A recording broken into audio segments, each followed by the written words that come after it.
When we think about technology, we usually picture circuits or code, or maybe even giant steel structures. But behind every single one of those amazing innovations, there's this silent partner, a hidden engine that's driving everything forward. And that engine is advanced engineering mathematics. So today, we're going to pull back the curtain and really look at the mathematical blueprint that's literally building our modern world. All right, let's just dive right in. The thing that's pushing all this forward is just the explosive growth of technology and science. I mean, just look around you, right? Electric cars, robotics, biomedical devices, even financial logistics. Every single field is creating problems with this incredible, mind-boggling complexity. So how do we even begin to manage all of that chaos? Well, we need a single, unified language. And that's where you, the engineer, come in. Your main job, your command, is translation. You take these messy, chaotic, real-world problems and you translate them into the clean, orderly, and powerful language of mathematics. So how do we actually do this translation? Well, we use a universal tool. It's like the blueprint for pretty much all modern technology, and we call it mathematical modeling. Okay, so this shows you the whole process, the entire loop. It always starts with a physical system, some real-world thing we need to figure out. Then, through modeling, we translate it into a mathematical model, which is just a collection of variables and equations. Then, we use our mathematical toolbox to find a solution. But, and this is crucial, we're not done yet. The last step is to take that solution and interpret it back into the physical world to actually give it meaning. And here's the key takeaway. It's right there on the screen. Computers, they're amazing at solving the equations. But your job, the human, the engineer, your job is the creative part. It's building the right model to begin with. Let's actually break that cycle down. We're going to walk through the three main steps that engineers use to translate a messy reality into a clear, actionable solution. So, step one is formulation. This is the translation itself, but think about it for a second. How do you mathematically describe something that's always changing, like the speed of a falling object or the current flowing through a circuit? Well, the answer is derivatives. And when you wrap those derivatives up inside an equation, you get what we call an ordinary differential equation, or an OD. It's the core language we use to model pretty much anything that changes over time. It's how we turn a physical reality into a problem we can actually get our hands on and solve. Step two, finding the solution. Now, in your classes, you probably spend a lot of time finding these beautiful, elegant, exact solutions by hand. We call those analytic solutions. But in the real world, when you're designing a new computer chip or modeling a country's entire power grid, you're talking about systems with thousands, maybe even millions of equations. For problems that big, those neat and tidy formulas just don't cut it. We have to lean on raw numeric power. And that's where software like MATLAB or Mathematica becomes absolutely essential. It lets us tackle these massive, complex problems that just don't have a simple, exact formula. And that brings us to the final step. Step three, interpretation. You see, a number that a computer spits out is completely useless without context. It means nothing on its own. This is where your engineering judgment is so critical. That mathematical result has to be translated back into a smart policy or a good decision. So your model might point to a 3-year fishing ban to help a fish population recover. Or the complex valuation of a bond results in a simple, clear buy or sell recommendation. The math gives you the answer, the engineer makes the decision. So we've seen how we can solve individual problems. But this is where engineering mathematics gets really, really cool. This is where it reveals its most powerful secret, its universal applicability. It's a concept we call analogy. And wow, this slide just lays it out perfectly. On the left, you've got a mechanical system, a mass, a spring, a dashpot. On the right, you have an electrical circuit, a resistor, an inductor, a capacitor. Physically, these two things could not be more different, right? But, and here's the mind-blowing part, just look at the equations that describe them. They have the exact same mathematical form. They are, from a mathematical point of view, identical. And what that means is absolutely huge. If you solve one of them, you've automatically solved the other. This is an incredible force multiplier. It lets an electrical engineer understand mechanical vibrations, and it lets a mechanical engineer understand circuit theory. It's amazing. So that just begs the question, right? How far does this idea go? Is it just a neat trick for differential equations, or is there something more going on here? Oh, it's so much more. Take linear algebra. You might think of matrices as just these boring grids of numbers, but they're not. They are the language of data, of networks, of connectivity. They're what we use to model the millions of connections in a computer network, to handle the gigantic data sets that fuel AI, and even to reconstruct the images you get from a medical CT scan. It's a whole other universal language for a totally different set of problems. This unifying power also shows up in what we call optimization.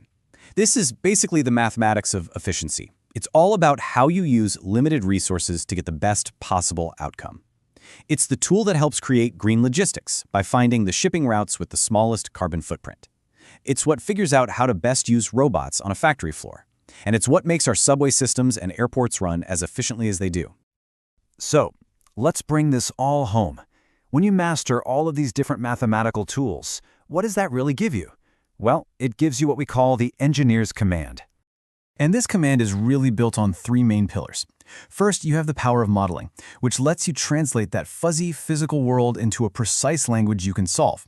Second, you have numeric power, which gives you the ability to actually tackle the massive, complex systems that define all of our modern tech.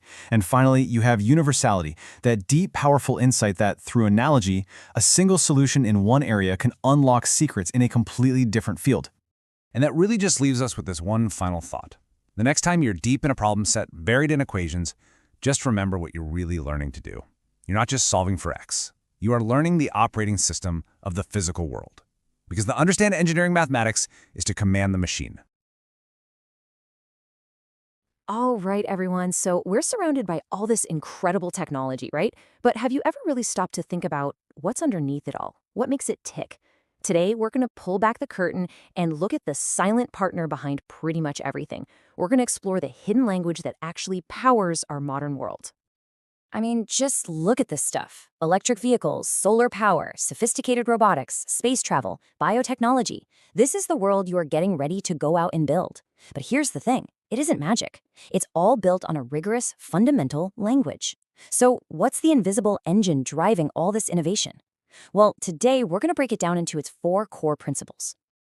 So the big question is, how do we even begin to get a handle on a complex, real-world engineering problem? You know, the first step for any engineer, no matter what field you're in, is always the same. It's translation. This right here, this is the absolute heart of it. Our main job isn't just to be human calculators, just solving equations someone hands to us. No, our job is to be translators.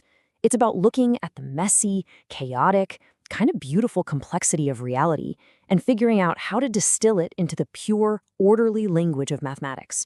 That whole process, that's the art and science of modeling. And this diagram, it lays out the whole game plan perfectly. See, we start with a real-world problem. We observe it, we think about it, and then we translate it into a mathematical model. That's just a set of variables and equations. Then comes the solution part. But, and this is critical, the final step is to take that solution and interpret it back into the context of the real world. Now, always remember this. Computers are fantastic at solving the equations. Our job as engineers is to master every other part of this process. So what exactly is this model? Well, you can think of it as our mathematical blueprint.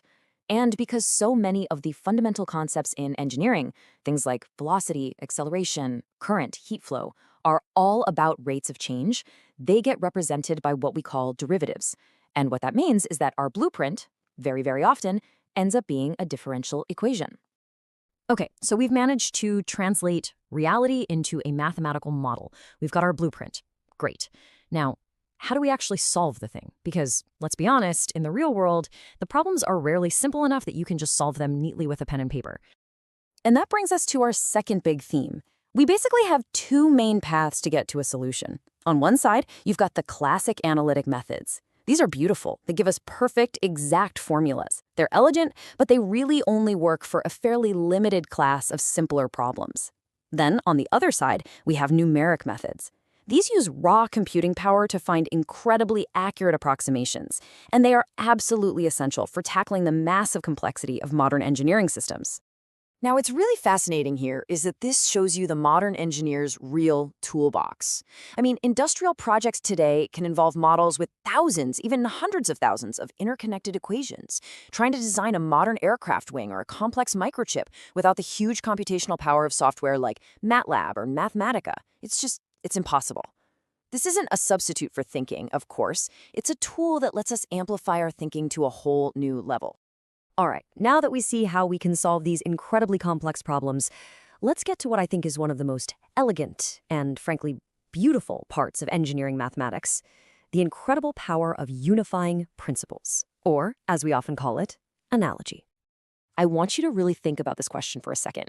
On the surface, these two things have absolutely nothing in common, right? One is a mechanical system. It's got mass, springs, shocks. You can feel it, you can touch it. The other one is an electrical system of inductors, resistors, and capacitors. It's all about the flow of invisible electrons. Just look at these two systems right here. Physically, they could not be more different. One is all about forces and displacement. The other is about voltage and current. But if you look closely at the equations that describe how they behave, you'll see something pretty amazing. They are identical. Mathematically speaking, they are the exact same thing. This is the big secret, the unifying beauty of this whole field. Both of these completely different physical systems are described by the exact same type of second-order linear differential equation. And this is unbelievably powerful. It means that if you understand how to solve for the behavior of a car suspension, you already have the tools to understand a fundamental electrical circuit. You can literally transfer your knowledge across completely different domains. And this power of analogy, it leads us directly into our fourth and final theme for today. Why it is so important to understand the deep conceptual structure of the subjects you're learning. Now listen, knowing the underlying structure of a subject isn't just some academic exercise to make you sound smart. It is a deeply practical skill. When you're out there in your career and you encounter a totally new problem, understanding this conceptual framework lets you immediately classify it. You can look at it and go, okay, this looks like a boundary value problem, or you know what, this is fundamentally an optimization problem. This lets you absorb new information way faster, and this is a big one, it gives you the right language, the right keywords to go search for information and find solutions efficiently. So let's bring this all home. These four themes that we just walked through, modeling, numerics, universality, and structure, these are not just abstract topics in your textbook. They are the fundamental commands you're going to use to shape the world around you. These are your core tools. You're going to use modeling to act as your translator from the real world to the math world. You'll use numeric power to solve the problems that seem unsolvable. You will leverage universality to find these beautiful connections between fields that seem totally separate. And you're going to rely on your understanding of conceptual structure to learn and adapt for your entire career. I really want you to remember this. This field, this course, it's not just about learning formulas so you can pass an exam. It is about learning the commands that run the machinery of the entire modern world. It's about giving you the power to not just understand the future, but to actually get in there and build it.